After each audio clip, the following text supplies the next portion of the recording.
Hello and welcome to the MOT Your System webinar.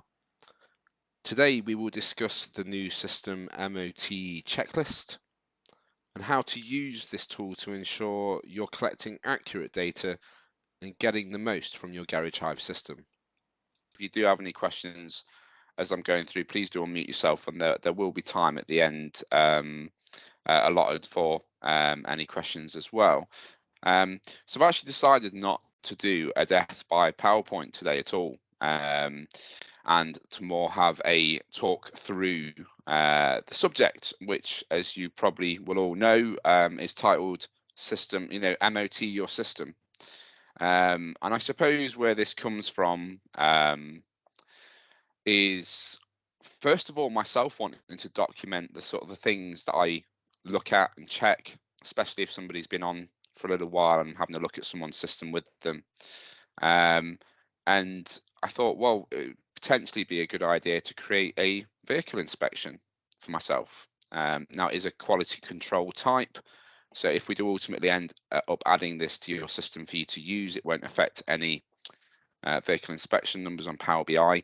But I thought it was an interesting way to maybe have a document to perform this system MOT on. So if I just quickly flick over momentarily to this VI, as you can see, I've put together a VI that will follow through on today's webinar. And I've got my test system, Tom's Garage, and what we're going to do is I've got a lot of red going on, as you can see. Some of you will be familiar with this. I'm sure some of you have got a lovely sea of green. But I've got some examples in here that we can go through, and the sort of things that I might be making note of as I'm going through. Before we start looking at the specifics in the vehicle inspection, of which there are quite a few sections and it's pretty comprehensive, I'd just like to make the point that I think, for me anyway, there are a lot of parts of the system on Garage Hive. There are a lot of things Garage Hive can do. But ultimately what we're doing is we're creating and posting job sheets, and within that we're managing an inventory levels, buying in, selling and returning items. So the two places that are likely to have some build up, something to clear out, are those two things. It's job sheets and it's items. So if I was just wanting to look at my system and have a really high level overview of how the state of those two things, one of the main things I'd look at is my current job sheets tile. A job becomes a current job either when it doesn't have a booking date or when today becomes its booking date, and that job sheet will stay current until it's either posted or deleted. So this tile is a really good tile, especially from a business owner's point of view, to understand whether job sheets are being managed effectively very quickly. What we should have in this tile is our current bookings for today, our work in progress, and hopefully a consumables internal job sheet to manage our consumables. So if your current job sheets tile looks unusually high, and you will know your businesses and how many average bookings you have per day, roughly how much work in progress you have. If that number is vastly higher than that, then that would indicate a potential issue. Maybe job sheets aren't being deleted where customers haven't turned up, or there's some job sheets that have been created that might need just deleting, or there's job sheets that haven't been posted when the vehicle's left. So the current job sheets tile is one I would definitely, even without talking about this whole system MOT, be keeping my eye on. And then moving on to items, and I won't go into this report because we'll be talking about it later, but the items to return report is a really good indicator that you can look at a glance. That'll show you if any items have been purchased in, not sold out to a customer, and they have not been marked as warehouse stock, something that you want to carry like your oils. And it's essentially suggesting they should be returned. And If that report isn't accurate or is very long, then that's a good indication that in terms of a process for items, there's possibly some areas for improvement. So from a very high level, they're the two areas that I'd always try and keep a close eye on. But let's go back to the vehicle inspection I've put together and start having a look through. So largely covered the first area. The first set of questions is job sheets. And like this question suggests, the total number of job sheets versus current job sheets. Are my current jobs actually current? A quick look at Power BI wouldn't go amiss here for the value of your current WIP. Because actually that WIP, as you know, is that GP is massively affected if you're not posting what you can. So if there are jobs in there that can be posted, let's look at that. That'll also link on later when we start talking about items as well, because if there's items sat on current jobs that don't need to be, that aren't going to be used, need to be sent back, for example, then they won't be shown on the relevant items to return report if still sat on a job sheet. So it's important that the current job sheets tile, that those jobs are genuinely current. So that's something I absolutely take a look at initially.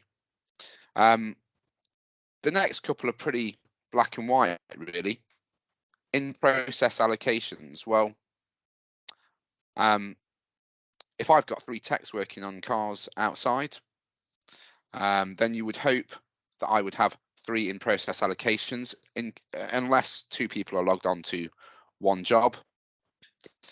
If we have many in process allocations, have they been manually popped to in process? So what we should have here in process is a reflection of what's currently happening in the workshop. Some of you may use requires parts ordering. Now, because there are slightly different scenarios in which this is used, this is more, are you happy with how that is being used? Are the parts ordered and the tile has still been left on? So these first few sections are about just making sure that the tile is accurate to what's actually happening. And I'm not going to go too far into detail today, should I say, about the fixes. This is more much like an MOT is, an assessment of your system. And maybe partly we could say that we're doing a bit of a vehicle inspection estimate as well, with looking at the actions and notes and trying to set a review date of when we want to see if we've got that completed. On hold allocations, and you'll note that the wording allocation that I used there, and this is a word that I regularly try and really hit home with technicians, that when they pop a allocation on hold, they are doing just that. It's up to front of house to decide whether, in most cases, that job is on hold. And I think sometimes it's worth having that conversation with the technicians so that they understand that what they're popping on hold is their allocation. And actually that, for example, if they're coming off the job at the end of the day, it's probably better to pop a note up to where they're at and finish their allocation, forcing front of house to review where that job is at and reallocate it for the next day.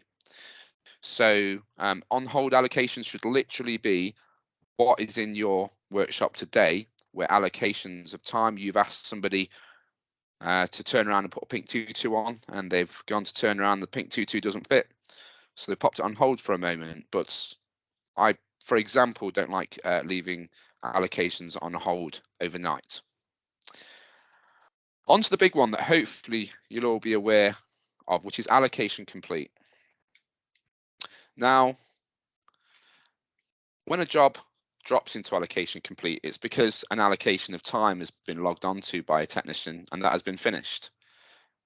Again, the wording allocation suggests that this doesn't mean that the job sheet is fully complete. So when a job drops into allocation complete, there should always be somewhere for it to go. Either it needs reallocating, in which case it'd go back to being a current job.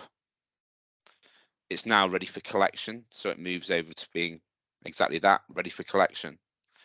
So this is a tile that should be being worked really quite regularly, and something that a job should be moved out of quite quickly. So if in your allocation complete, you've got jobs that have been hanging around for some time, that'll make it more difficult when it's already full of 5, 6 red allocations for people to pick up quickly when technicians are logging off those jobs day to day. So that's a really key tile to make sure that's cleared out. That should just be, you need to check this red tile and should be being moved on relatively quickly. Ready for collection. Well, sounds simple to say, but this should be a list of what vehicles you've got sat outside, where the customer has been contacted. The job will have dropped into allocation complete. We'd have assessed that that job was fully ready. We'd have checked for any flags which would prevent us from posting that job in a timely manner when that customer picks up the vehicle.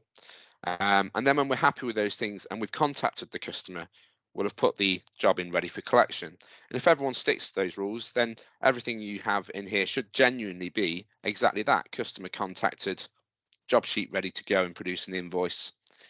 And what I would be checking here is that what I've got on this list is what I've got out in my car park. And if I haven't, why? If a vehicle leaves, we should be posting a job. If it's not paid for, and that job sheet should have payment terms. There should be very, very rarely a good reason for releasing a car without posting a job. So when looking at this, it's just a case of, is what I've got on this list what I've got out in my car park? And if not, why? And what do we need to do moving forward to correct that? So that covers our tiles in job sheets. So let's now move on and have a think about vehicle inspections. And we're talking about how to keep things tidy and sort of that maintenance, if you like, of the system. And one of the things I'll point out here is a lot of you may have automation now that creates checklists upon making bookings.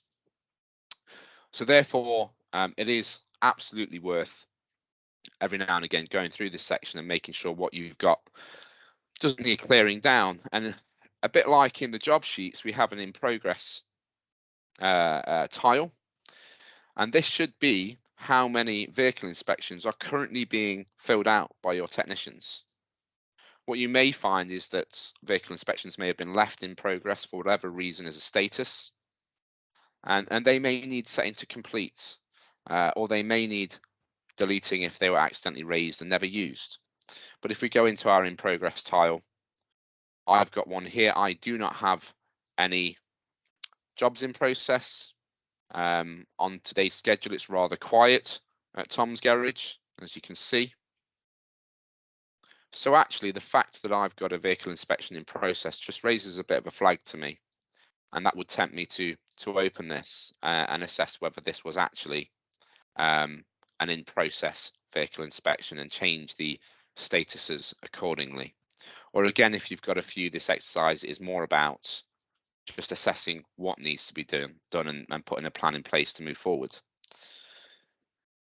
Here's another tile. The next tile here is vehicle inspection awaiting confirmation. And a bit like allocation complete, this is a tile where things really shouldn't stay in there for too long. If even in a situation like this, where I've had 4 vehicle inspections come through all at once, all I'm going to do in this tile is go in and assess whether any of these inspections require a vehicle inspection estimate raising and a price making. I would go into each one, for example, this MOT here. And as you can see, if this had been failed and there was details in here, then when confirming to the system I had read this inspection, in this case, we would need an estimate. So it'd be yes. But there may be situations where there's nothing to price up. So it's just literally pressing confirm and pressing no to a vehicle inspection estimate. And that instantly gives you a to-do list with your vehicle inspection estimate tile, to which you can assess what's more important and what needs pricing up first. So realistically, the point I'm making is this vehicle inspection awaiting confirmation tile should be relatively empty and being worked quickly when something comes through, because it's just about, for me, assessing initially whether an estimate is required, a vehicle inspection estimate is required or not, and then those can be worked through in the right order of priority. Okay, the next tile may be used slightly differently in different garages. So the awaiting parts tile can be used as a way to communicate to different departments when a estimate needs to be picked up by that department. For example, putting parts prices in, sending it back to a waiting advisor for the front of house to pick back up and call in. But where you don't have a separate parts person, what some people use this for is to indicate when an estimate is awaiting parts information back from a supplier. So whatever this tile is being utilized for, again, is this estimate genuinely still awaiting parts information? You may find when you go down that we have parts information already, and this just wasn't flicked over to completed when this estimate was finished. So again, it may just be a case that this needs flicking over to completed, or it may genuinely be waiting parts information or the parts department to do anything, in which case it will need following up. So in here, it's just again assessing that are all the things in here actually genuinely awaiting parts information or the parts department. Awaiting advisor might not be that used in a lot of cases, but again, going back to that, that the estimate is built up, it is made, but we still need to call it in. It's quite often the situation that I would be using this for. Have these been called? Can you see a job sheet that the lines have been transferred over to? Has that been completed? So again, it's just about checking that these tiles are actually correct to what's actually happening. Awaiting authorization is an interesting one because I quite regularly see people with the number of awaiting authorization, vehicle inspection estimates and estimates. And I suppose the question I'd want to ask myself here is, do I need to follow this up? There may be a rule within the garage, for example, that things are left as awaiting authorization for a certain period of time, and then a second call is made and maybe a text message before setting a vehicle inspection estimate to completed. These generally are dealt with on the day when the vehicle's in, but don't forget that vehicle could have what it's had today invoiced, and there could be other items that are still being worked on in the vehicle inspection estimate. So I want this to literally be telling me who I have either sent off an online auth to and are waiting for a response, or if I'm phoning people I've phoned or tried to message without reply, and therefore I'm wanting to follow that up. If I'm not, that needs to be completed. Otherwise, again, your tiles become lost in a sea of red. So it depends on procedures at the garage and what the rules are around when you set estimates to complete. But if there's an action required, I need to follow that up. That needs to be awaiting auth. But if I'm not going to be following that up, that needs to be set to complete, so it's not losing everything else in it. Reminders overdue. Now, the reminder system is a really good way of making sure you've got a link to deferred work. Just to make sure everyone's aware, in a estimate and vehicle inspection estimates, we have the ability to, in the group section, set a reminder date, which I'll show you now. And what this does, this date here, is that will trigger both the reminders upcoming tile, standard 2 weeks before, and then when we go beyond that date without that date being removed, it will drop into overdue. And this goes back to that encouraging technicians to always mark down amber work and encouraging front of house to always price that up. as we all know, it's not for us to decide if amber work is something they would like doing.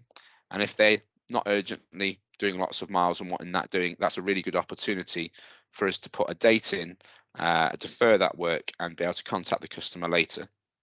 But again, this needs managing.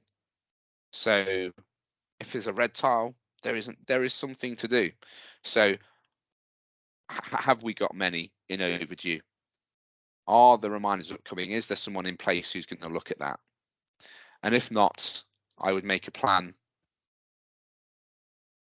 within my checklist as to the actions I want to take and a review date. I'll keep going back to this, but I think it's really important that when we look at what we want to achieve in the changes in the system, that you try and set a review date. That may change, but at least if we've got a review date in there, it gives you a line in the sand to work towards. You may also want to, in the actions and notes, think about not only what needs to be done, but the resources. Who's going to do that? Do they need any tools to achieve fixing that? Do they need any training? So that is definitely something to think about when you're wording your report you're putting together. And then we move on to estimates, which I'm not going to talk about in the same detail because the way in which estimates work is very similar to vehicle inspection estimates. Apart from this is when somebody's called up and said, can I have a price on, or use the online booking, for example, now, which is a fantastic feature if you've not seen it, for taking online inquiries. And the theory is the same. If it's awaiting action, it should just be that. That is awaiting somebody putting that estimate together. Estimates awaiting parts could be either awaiting parts information, or if you have a separate department, awaiting the parts department to pick that up. Awaiting advisor, ready to built up but ready to sell. And estimates awaiting authorization. Interesting one here worth talking about actually, because again, if I felt as though somebody was just ringing around for prices and there was no set rule that estimates in particular garage I worked in needed leaving for a certain amount of time, if I felt as though it wasn't worth following that back up, I would simply set that to completed once sent off on online auth. With a bit of caution saying that, but the point I'm trying to make is I would only leave a red tile on awaiting auth if it was something I was wanting to follow up. If and when a customer comes back to you and their estimate isn't one of the ones that's currently showing as awaiting action or awaiting parts or awaiting auth, the stuff we have tiles for, then it's very simple to find that estimate by changing the filter at the top to also include all statuses. And then we can search via name, reg, and then authorize the estimate to a job sheet all the same. So it's about keeping this to things that we actually need to action right now. So again, the reminders upcoming and overdue can be used to make sure that any work that isn't authorized at the time can be picked up on. So they're the tiles you're going to use operationally a lot through the day. And that some of the next sections some of you may or may not use. Self-check-in and online booking, the to review tiles. Is there somebody who reviews those? Is there 3 that are still red and have not been reviewed? So this is a case of just looking on there, making sure you're happy somebody's picking those up and reviewing them, contacting customers if need be, from the online booking to review. And we've got the same in customer surveys also. Is somebody picking up those? Are they reviewing them, setting them to reviewed and putting them into this week? Is somebody following up with the customer if they're a detractor?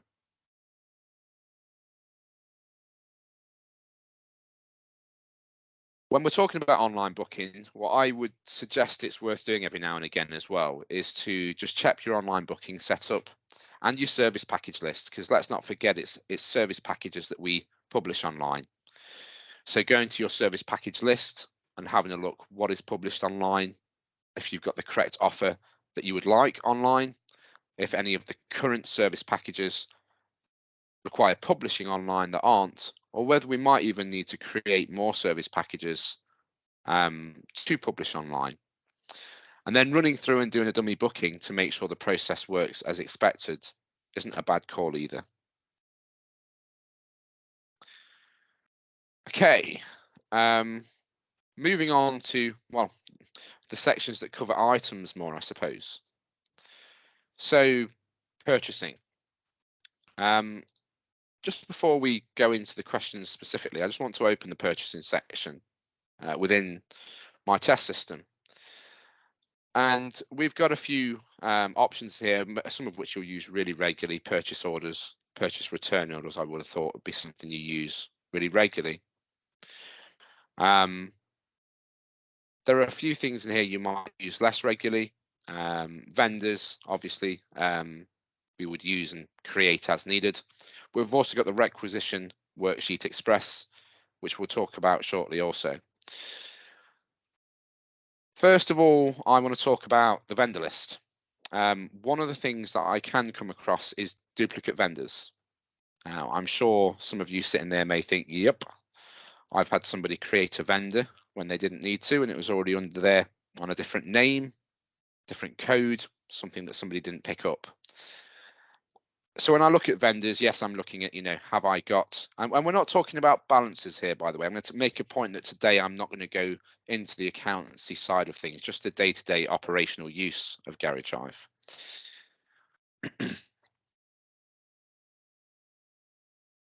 So in the vendors, have I got the correct details? Have I got all the vendors I need? Are those vendors terms set? Have I got addresses? But also, are there duplicates? And if they're duplicates, what action do I need to take to get that back to just the one vendor?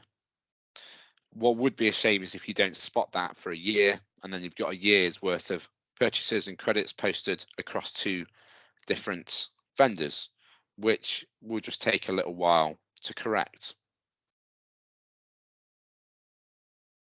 Again, mark red or green, put actions and notes, and set yourself a review date. Purchase orders, moving on to purchase orders. So a purchase order list is effectively a list of what items you're waiting on coming in that haven't arrived yet. So we're looking at, is my purchase order list exactly that? A really good column to activate at this point is to go to your personalization settings and make sure that we can see, if we plus field, we can drag in other relevant information, which you can do on any page in Garage Hive. And one of the things that would be really useful to me here would be the document date, the date that this was raised.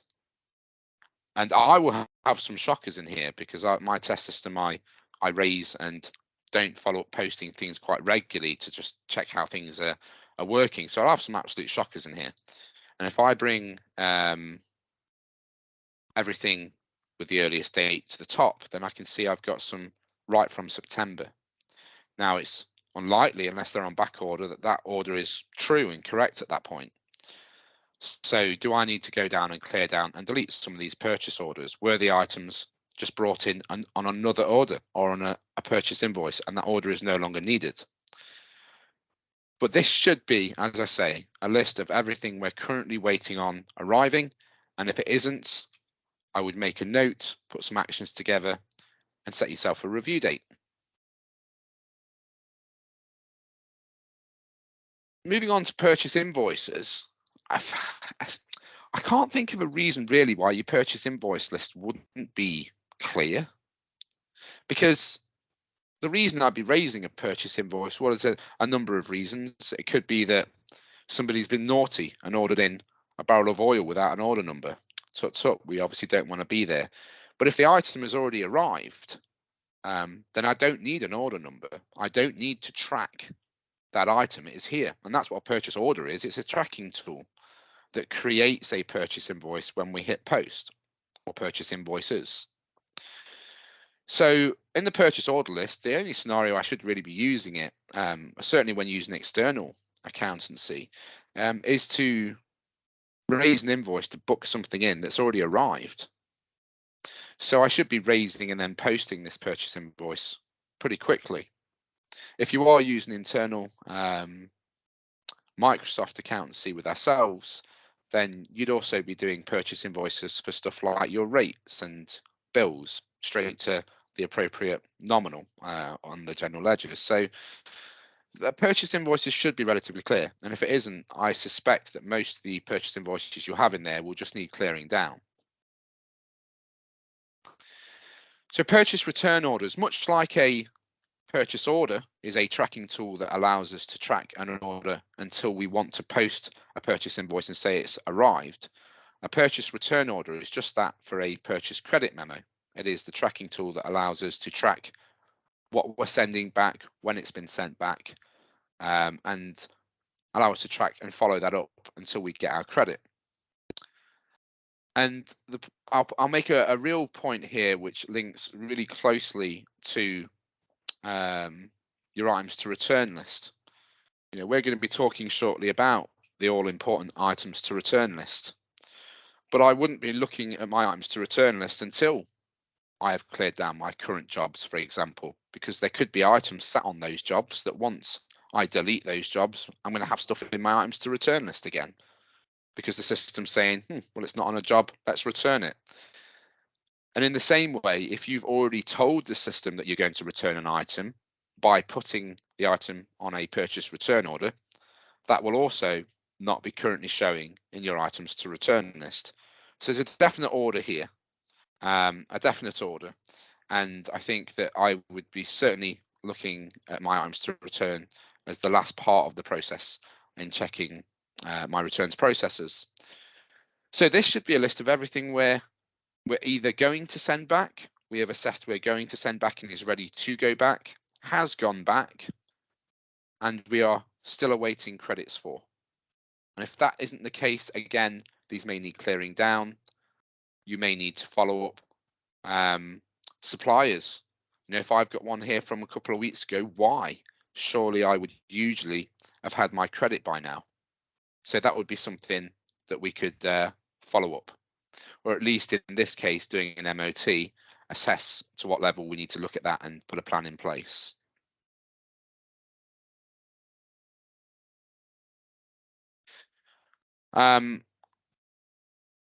So really good point, this one, and worth noting. The items to return list, which we're going to be looking at in a moment, like I've already mentioned once, looks at an item and says, has it got an inventory level above 0? Is it on a job? Is it on a return order? If it is on a job or return order, it won't show. If it has been set, however, to a reorder policy of maximum, which is how we tell an item this is an item we want to carry in stock as a warehouse item, then it won't show on your items to return list, even if it has been deleted from its job sheet.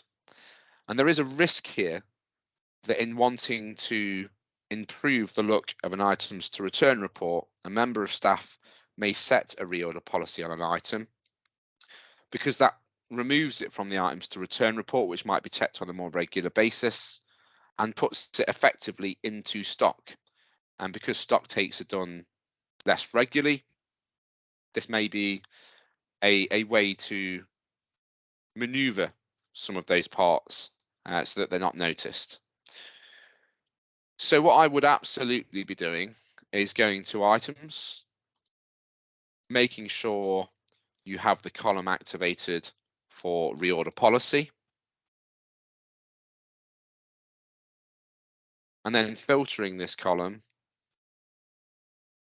so that we can look at the items that have the maximum quantity reorder policy, which is effectively as telling the system this is stock we carry, and just having a look through here for things that obviously shouldn't be here.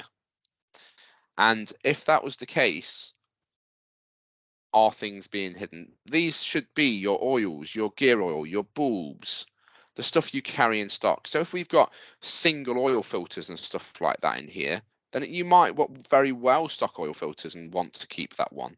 But just have a look through here and just make sure it doesn't look as though people are trying to hide stock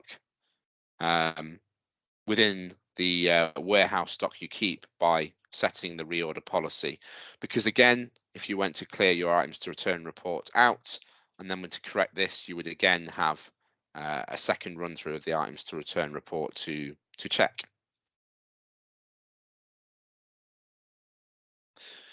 So as you can see on my checklist, I've put that that's a real important one.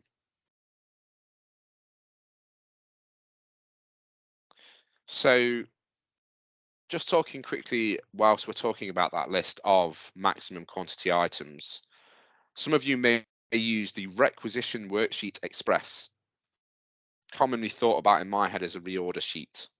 Does actually make sense if you think about the name. We are requisitioning items through a worksheet that's going to tell us what we need to order, and that worksheet is an express worksheet. It does also help us raise the purchase orders. So one of those ones that when you really think about it, the name does make sense, but think about this as a reorder sheet.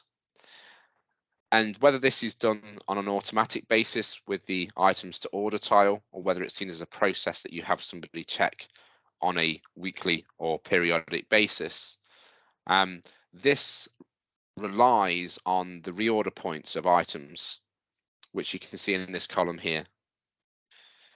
And I want to set these reorder points to the desired minimum stock level that I would like to keep at any one time.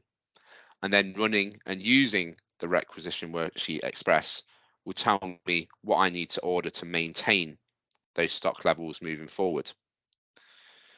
So what I'd be looking at here is reorder points. Do you have somebody to review that once in place? Do you want it set up in an automated way to just be a red tile in the morning, or do you want to see that as a process? Certainly something to think about. We've all been in a position where we tech goes to do a service and we haven't got enough oil, and that hasn't been noticed. So it's a really good way of making sure the stuff you carry, the levels are maintained. But if we're maintaining our levels of our stock items through the requisition worksheet express, and we're using, importantly, order numbers when ordering items, I would, by the way, challenge anybody who said to me that they couldn't raise an order number or it was inconvenient to raise an order number at the point of ordering. I would happily show anybody that by the time somebody has picked up that phone, whether you need to be raising that purchase order in a job for a specific job, standalone for some oil, by the time somebody has picked up the phone, or by the time they have at least looked up your part for you, you can have an order number one click away. So there should really be no excuse for ordering things without purchase orders, which is really going to help keep things tight in terms of items. That coupled with making sure you're monitoring the purchasing section as we've talked about. And then finally, we're going to move on now to talk about the items to return report, which again, as you can see, I've marked as important on my checklist.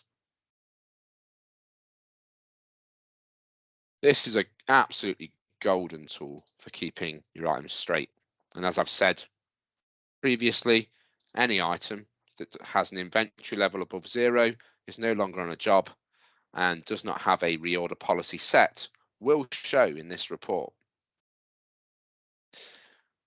So there could be a few reasons why things are in this report, and I've got a few examples here to show you. So this engine oil here looks as though to me it's a new type of engine oil that's been brought in.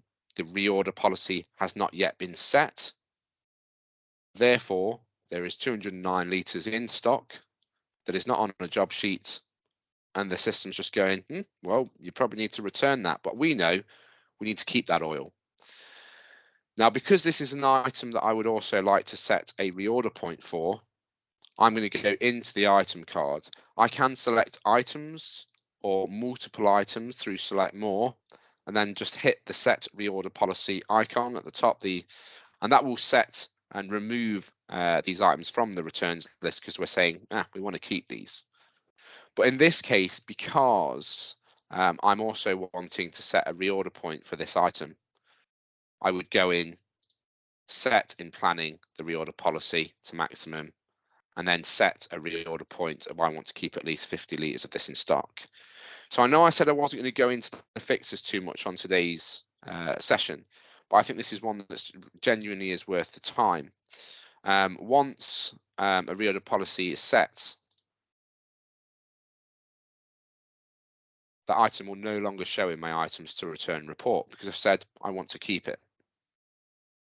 I can also see an item here that should have been on my current internal job sheet, salt granules. That is an item that I'm going to purchase and not sell directly to a customer. That needs to go on my current internal job sheet.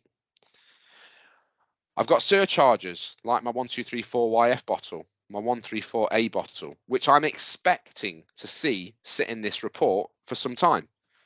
Because when I purchase this item, it's going to have a surcharge, which isn't going to be on a job sheet. That surcharge will sit on my items to return report until I have an empty bottle to send back. And that it's at that point that I would process these items onto a return order and send them back. So I'm expecting to see my aircon surcharges, a caliper surcharge where the old unit isn't yet ready to go back. They would sit on this report until we're ready to send those back. But I can also see that I've got an air filter, a fuel filter, and an oil filter, and a sump plug washer. Now, the likelihood is that's a service booking that cancelled. The job sheet was deleted, and that's why these items are now in my report. So these would want processing onto a return order by entering the item quantities in quantity for return, then asking the items to return report to process return orders for you. And then once on a return order, those items can be tracked until we get a credit and then a credit processed. So this is a really important one to keep right. And some of you may be in a position where you weren't aware of this, and there is lots of things that have slipped the net. And I think at that point, the parts management in a nutshell webinar I did previously would be very useful, or you're more than welcome to contact myself for support for any questions you have on the best way forward to get it back to a point where you can use it for what it's meant to be, which is so that it can show you what has been not used and needs going back since the last time you checked this report. I like to have the two bin system here where the technicians just have somewhere to put returns that isn't where they get picked up by the suppliers. I then check this list, review that what's on this list is what's on my in my returns box, and then get those processed. But I must move on from time, but I wanted to spend a bit of time on that because it is absolutely crucial.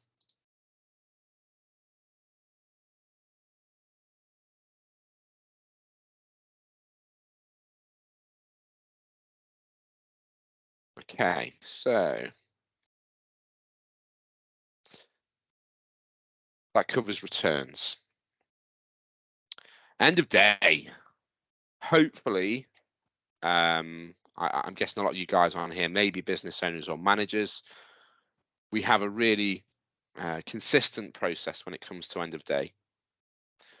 There is on the documentations website a daily routines, which is really worth having taken a look at. And in the comments after today's session, I'll make sure I put the link for that as well. But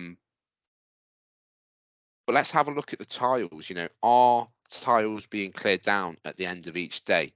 It is absolutely fine to have red tiles if what you need to do in the morning is do these two estimates, or you have still got the vehicle that's had an inspection, stayed overnight, and we haven't heard back from the customer. It's okay to have red tiles as long as they are correct. The two tiles I'd certainly be clearing out at the end of each evening is my allocation complete. Every job's either staying or it's ready. And to which I want to make sure that's planned in, which will get rid of my allocation complete red tile. And I'd certainly, even if I hadn't had time to look at inspections late on in the evening, be wanting to assess whether any of these inspections needed moving on to being an estimate, so that I'd got a to-do list of things to do in the morning. And that I think is a really crucial part of the end of day process. We often just think of the end of day report, but actually there's that process to go through, isn't there? And I think making sure your tiles are correct and closing it off on a daily basis helps them not get out of hand. The schedule. So today's schedule, I'm going to go to yesterday or previous day. So I've got not many things booked in at Tom's Garage, but I want to see everything being either grey, which means it's either been reallocated and staying, or if it's got a little post box emoji that job has been posted. It could be ready for collection and bright green, but actually anything that's blue and pending, I need to be assessing whether I need that time for that job, whether it needs deallocating, moving on to another day. Is there somebody whose responsibility it is to be clearing this down at the end of each day? And is that being followed through? If not, this will be largely why your current job sheets tile might be a bit of a mess. Because if those jobs aren't being cleared down and deleted, those jobs will be forever current until something is done with them. And then only when I'm happy that my schedule's cleared down and that my tiles are correct would I run both my end of day report and my customer till payments to report to make sure I captured any deposits or customer payments also. And I think that's such a crucial part. We're talking today about system MOTs, and I think that one of the ways you can prevent your system becoming untidy is by doing an end of day process every 24 hours, whether that's the morning of the previous day or whether that's that evening. It is so worth the 5 or 10 minutes. If that day's been fantastic or terrible, we're making sure that we've told the system accurately what's happened all day, because that's what we're doing with Garage Hive, isn't it? We're telling the system what's happening and when all day, so it can produce invoices, reports, reminders, so on and so forth. And it just closes off that day. Tomorrow is a new day. Never should you have a bookkeeper coming to you asking why a purchase is a penny out, or why a job sheet was put down of cash instead of cards from a month ago, because actually you've checked and captured that on a daily basis. Absolutely one of the most crucial parts, procedures to have in place, and something that if isn't happening, I would certainly make note of on your system MOT and put an action plan in place.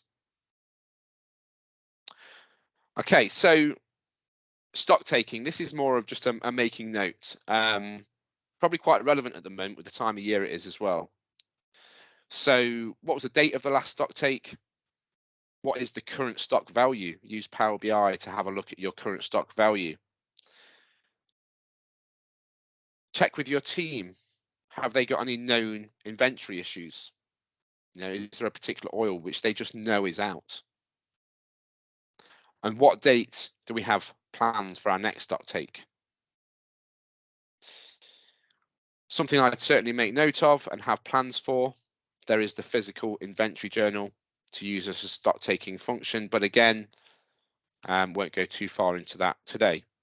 But really important, I think, using purchase order numbers, making sure somebody's owning that purchase returns, the return items to return list, and then making sure you're doing periodic stock takes, of which you could count everything, or you can count by category. So you could sort of do what I coin as targeted counts, where you target counting for, say, bulbs, for instance.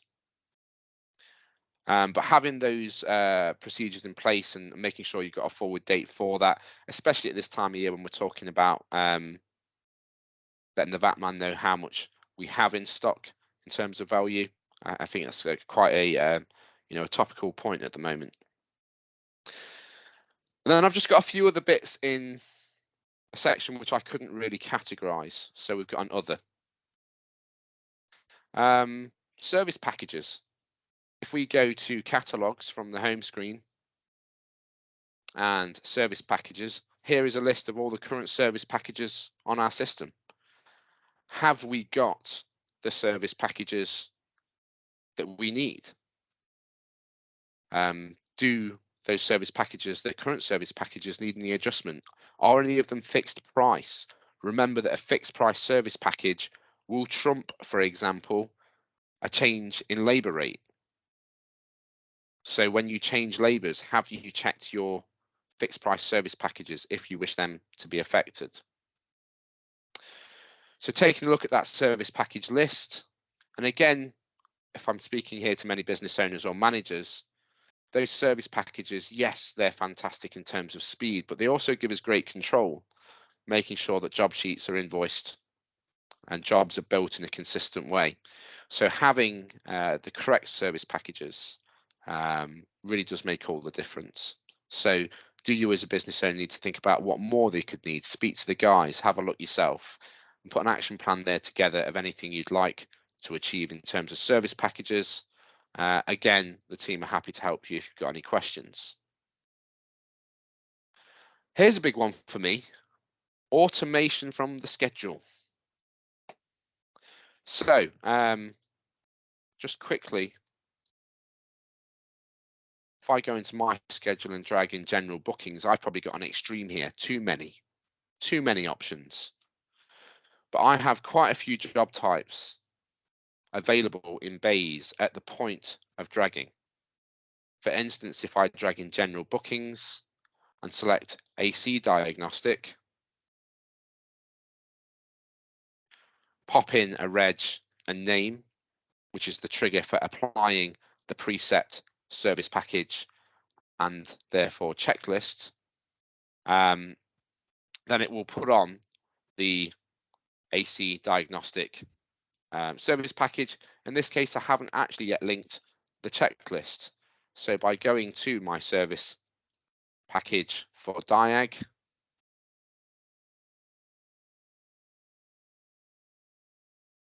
for AC Diag, going in and linking within my service package a specific checklist of AC, that will ensure that next time that job is booked, the correct checklist also goes onto that job. And that level of automation, and don't forget, we can now do predefined comments as well in certain service types and service packages. So it can give you really good control as business owners or managers over how that job's being built, how it's going to present to technicians, and how that is ultimately going to present to customers on an invoice. So that automation really can be quite game changing if it's not something you've got in place, but it is something when you have in place you want to maintain and think about as time and services may change. Okay, for those of you who use checklist text templates, so the preset answers that techs use on checklists, and some of you may have even started to go to the trouble of linking certain service packages with certain answers, so that when you hit prepare on a vehicle inspection estimate, it applies those service packages based on what answers have been given automatically. So just to make everyone aware that the system has the ability to do that. Again, something that we need managing. Do we have any new text template questions, answers that are required? And do we have as much possible linked to service packages to service those answers when given by the tech? V16 prices, discounts and markups. Now, in your system, you may have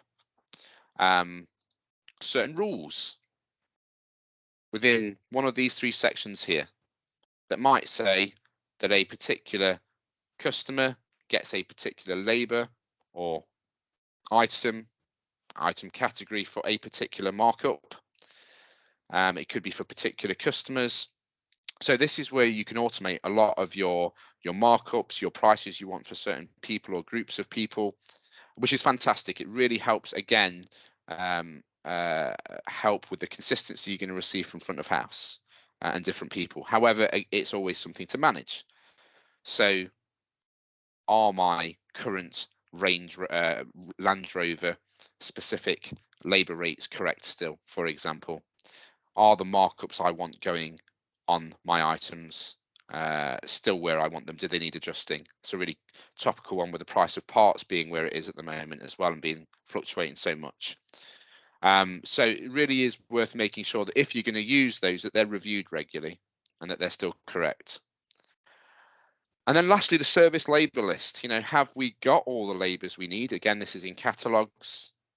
Are all my rates up to date? When you change the rate within lab, for example, do you need to change the service labour as well? Does that need to still be the same rate? And then the big one is, have we told Power BI what labour rate we're expecting through the statistical values search on Garage Hive? This is really important, because if you haven't updated this for some time, you could be telling your Power BI that essentially your a desired labour rate is still £60 when you might have put it up to 90 these days, which will affect those figures on Power BI.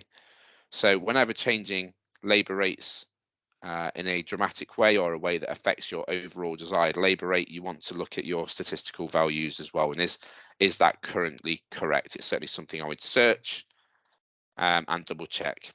Probably haven't got on my test system anything set I wouldn't have thought for this. No. Okay. And then lastly, really, I think it's always useful when doing an exercise like this to reflect at the end on what it is that you have found. Have we got any overall notes or comments? What is the main area of focus moving forward? And when would I next like to come back to this document and review, or do another system MOT in the future? And I think having a process like this that you check periodically will just help, especially if you're not day-to-day the users of this system. It's important that you make sure that things are being processed, because don't forget, all of your numbers as business owners depend on us telling the system what's happened when it's happening. Job sheets being posted when they leave, purchase orders being posted when they arrive. And if that isn't happening, your Power BI figures simply aren't correct. Hence why when a garage is new, I will tell them to concentrate on the operational side of Garage Hive for the first month before really worrying too much about Power BI, because it's getting this operational side of things accurate, which should give you the confidence that those numbers in Power BI are just that, accurate and correct. So I'm conscious it was 11 till 12 and we're at 12. I'm happy to stick around and answer any questions that anybody's got. So I'll just open up anything, to any questions anybody's got for the next sort of 5 or 10 minutes. Hopefully that's been useful for you guys. You should be able to unmute yourselves as well, or you can write a question in the chat if that's easier for you. Yeah, Kitty, are you all right to point out if we get any questions in chat for me, if that's okay? Yeah, no worries. Fantastic, thank you.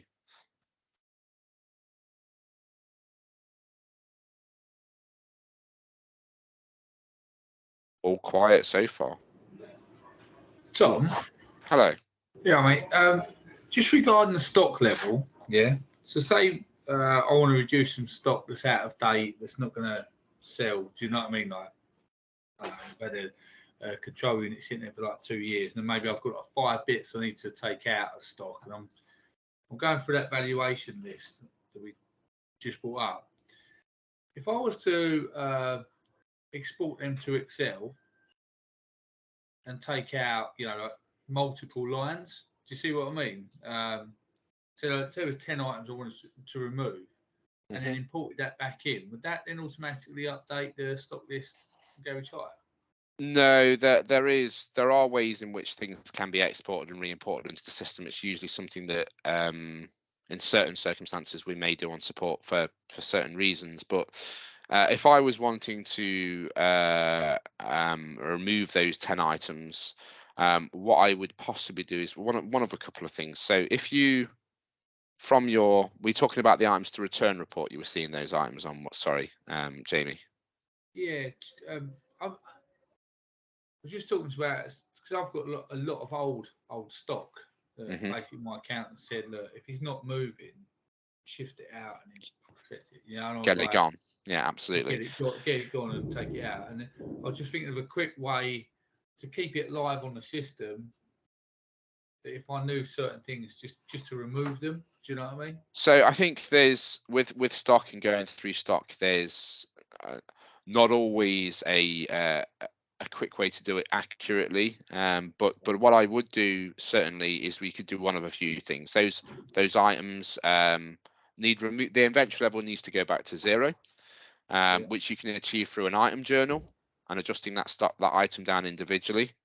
Yeah. You can use a physical inventory journal, which is essentially an item journal which will prepare for you what it thinks you have in stock overall or in a particular category. So then that will list for you those items. You can put in, nope, I've actually got none of these, one of these, 3 of these. It will then, when you post it, make the adjustments for you. The other thing is that when we're keeping a internal job sheet for consumables, or for example, we might break an item, so that might go on the internal job sheet, and in brackets we might put, Tom was an idiot and sat on that and it gave up the go. But when we post a internal job sheet, what we're doing is reducing the inventory level and saying that we're swallowing the cost of that as a business, if there is any cost against that item. So when you could, if you wish to, do any of those things that would then reduce the inventory levels to 0, either a stock take through the physical inventory journal, an individual adjustment, or lesser adjustments over less items with an item journal, or even popping those items onto an internal job sheet and just posting them at 0 as an internal cost will also take those out. So I hope that answers your question, Jamie. Yeah. Does that the internal job sheet, does that link to your end of week profit and losses like on Power BI? Absolutely, it'll be affecting those. Yeah. I mean, in terms of you've purchased. I mean, so it brings up a good question actually, Jamie, which I often get asked: how regularly should I be posting my internal job sheet? And as this is one of the reasons why you might be considering that. And I think it's good. It's a good practice to post an internal job sheet on a weekly basis if you are looking at weekly figures regularly like that on Power BI, because it will have an effect. And I think it's just considering that if you're going to post your internal job sheet on the last week of the month, that is going to show in that week, and that gross profit number through the month will be ultimately affected when posted. So yeah. No, I appreciate that. Cheers, Tom. No problem at all. Okay, so we have a question from Luke. He says that one of their techs said that on the vehicle health check list they don't have a section that covers steering. Is that okay? Is that normal, or?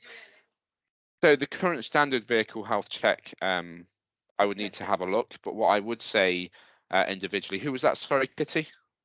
Luke Bridgman.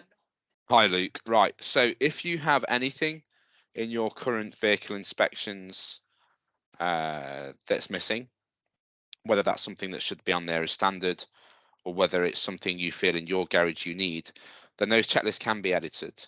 There's documentation on the Docs website for editing checklists, and we're also happy to help you, point you in the right direction of how to do that on support. Obviously, we don't want to sit there and write a whole checklist for you on support. That would be you more commissioning us to do that, or having some training maybe in the garage to do so. But making the odd change, putting the odd question in, is something we can show you how to do on support, or you can check the documentation, and if you are missing anything, whether it should be standard or not, that can be quite easily edited. Okay, so and there is another comment from Luke. He says he also received but not invoiced some parts this morning, but the part number entered was incorrect. How do I sort that out with the correct part number, as it comes up with an error? Okay, well, without looking at the specific error that's coming up, which is what I'd like to do, I suspect that what we need to do is change. So we've received one part number. What you buy something in at as a part number is up to you. You might have a rule that you always use the part number that is on the supplier's invoice, but at the end of the day, something could have a part number 1, 2, 3, and you could go, no, my part number is for its ABC, like some suppliers do. So I suppose the question is ultimately you're going to want to change that item number to have the correct item number on. But in terms of the purchase and the values, you know, that you could either receive that in before changing and then go to the item number and change that item number at that point. Or if you're wanting to change it before receiving it and you've got an error, if you could do me a favor and call support, because what I don't want to do without having view of that error is determine exactly where to move forward. But sounds like possibly one for the support team where they can share screens and look at your screen, Luke. Okay, he's saying thank you.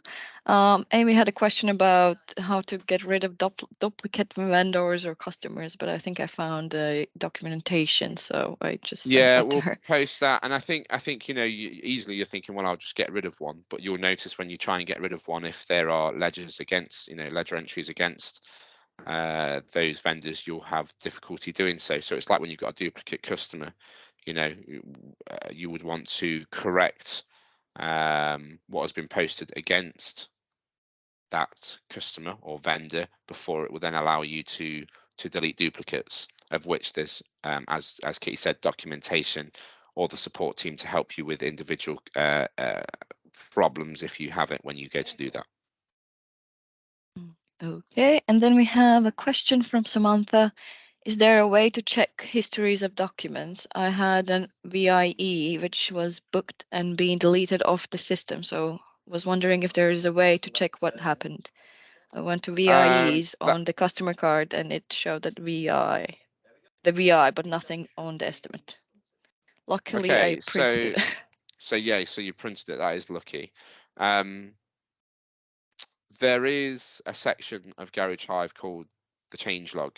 Now, I'm saying this with caution when I say it because I don't think it's appropriate to have on in all instances. If you have a change log on in your system, you will be able to see when a document was deleted, for instance.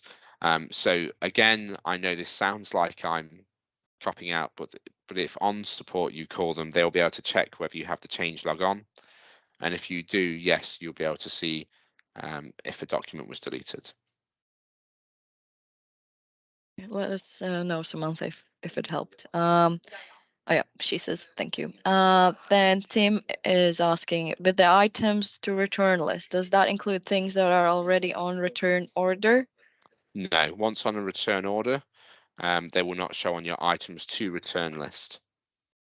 Hence why deleting out any old return orders before assessing your returns list is important, to make sure that there isn't things hiding away on return orders that then once you've sorted out your return orders list, then put your items to return list back in a position where you need to go through it again.